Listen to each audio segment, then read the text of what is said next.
una lectora de Haz y Prensa nos hace una pregunta muy interesante. Un tema que ya me había olvidado porque lo leí hace muchísimos años, ¿no? Y es el tema de los famosos testimonios de vida después de la muerte. Una doctora suiza ha recogido una serie de testimonios de vida después de la muerte. ¿Y cómo los ha recogido? Los ha recogido de personas que han sufrido una muerte clínica, ¿no? Es decir, que sus signos vitales han desaparecido, ¿no? Lo que en inglés se llama un flatliner, o sea, las líneas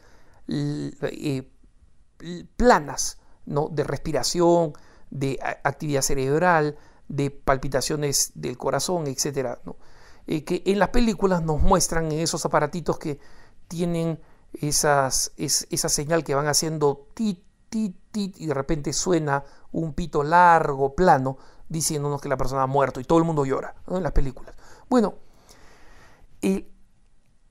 los testimonios recogidos por la doctora Elizabeth Kubler-Ross son en realidad los que la mayoría de la gente de hoy, ¿no? Los que están viendo esto hoy conocen, pero esto tiene mucho tiempo, de la década de los 60, no en la década de los 60, yo por si acaso no leía todavía ni remotamente, o sea, pero es a esa época en la que se remontan. Y yo me acuerdo de adolescente, de muy muchacho, curioso, leer estos testimonios en selecciones, después más tarde ya de cristiano comprometido, leer los libros estos, un libro de una recopilación, una segunda recopilación, porque la primera había tenido mucho éxito económico, y que básicamente consiste en lo siguiente, en que estas personas que han sido flatliners, de pronto reviven o resucitan si quieren, y cuentan testimonios impresionantes de lo que han experimentado.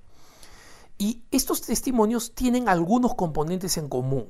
En primer lugar, las personas tienen la sensación de verse a sí mismas desde fuera, ¿no? Haberse apartado y verse a sí mismas desde fuera, viendo su cuerpo, etc., ¿no? Hay una especie de distanciamiento, de separación. El segundo elemento común es que todos hablan de ingresar a un túnel al fondo del cual hay una luz tremendamente radiante, ¿no? En tercer lugar, está el encuentro con esta luz al final del túnel, que produce en general una sensación de mucha paz, de mucha armonía. Algunos hablan incluso de una gran experiencia de amor, de tener una sensación como de estar llorando de alegría, ¿no? Y aquí es donde ya los testimonios varían, son distintos, ¿no? Algunos hablan de haber visto a Dios, o sea, de haber visto a la divinidad, a un ser ahí, ¿no? Y algunos, menos todavía, hablan de haber visto al mismo Jesucristo, manos atravesadas, túnica blanca de la resurrección, etc. Y obviamente la pregunta que nos hace esta lectora de Haz y Prensa, como se ha hecho mucha gente que yo he escuchado después de leer esto, es cómo esta visión de un Dios que nos recibe, y que además la doctora Kubler dice es específicamente un Dios creador que nos recibe con amor, y ahí se acabó la historia. Y en buena medida niega, digamos, lo que nosotros los católicos sabemos de la vida después de la muerte, que es, como dice San Pablo, después de la muerte viene el juicio. Y después del juicio, el camino definitivo.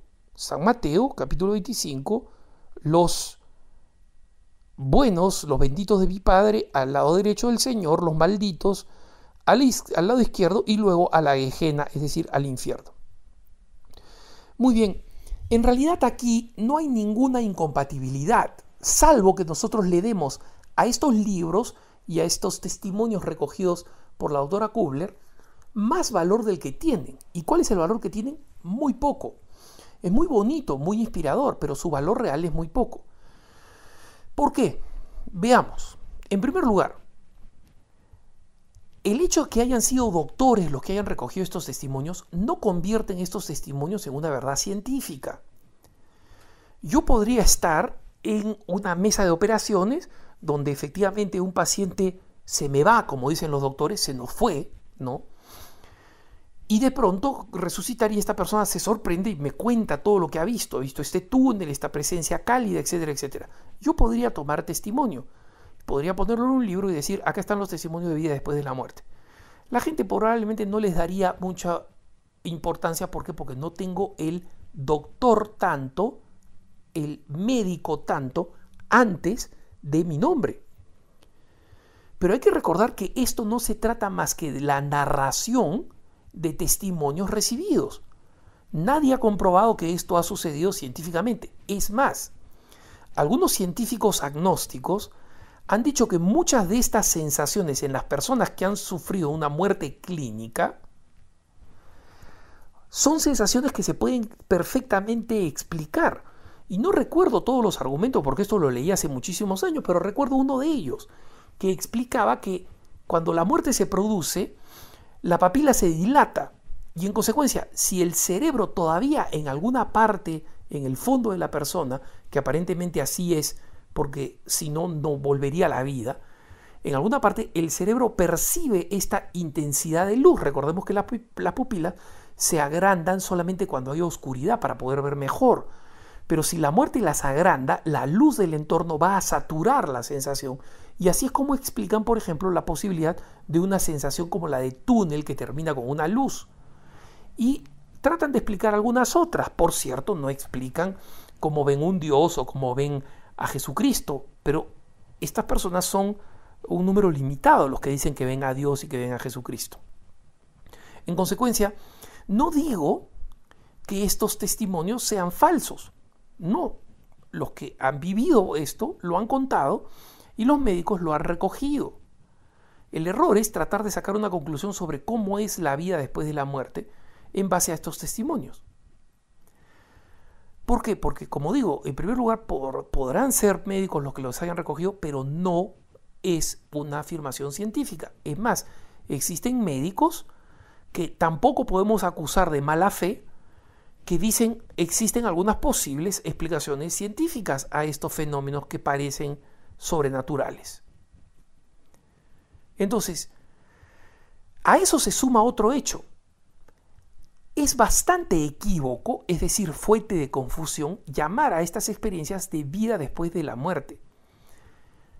Estas personas no han muerto. ¿Por qué no han muerto? Ustedes dirán, no, pero si los médicos han dicho que han muerto. Sí, pero por eso utilizan el término muerte clínica, para decir la muerte que puede ser diagnosticada por los actuales instrumentos médicos, que son bastante precisos, pero que no pueden explicar cómo una persona vuelve a la vida, cómo resucita, cómo una persona incluso comatosa después de 15 años puede volver a la conciencia. No pueden explicarlo. No. En consecuencia, nosotros sí sabemos una cosa. ¿Qué es la muerte? La muerte no es la muerte clínica. Justamente porque no es la muerte clínica, los médicos le agregan este adjetivo, muerte clínica, o le agregan otro adjetivo como muerte cerebral, ¿no? ¿Por qué? Porque nosotros sabemos una cosa de la muerte. Es esa cosa que le pasa a los seres humanos por la cual su cuerpo se corrompe y nunca más vuelven a estar entre nosotros. Nunca más. Ese es un muerto. Un muerto es uno enterrado cuyo cuerpo o es incinerado o se va a podrir. Ese es un muerto. No es una persona a la que se le diagnostica una línea plana, como se dice, ¿no? Ese pitito que suena, ¿no? Sino que es una persona que definitivamente pasó al más allá.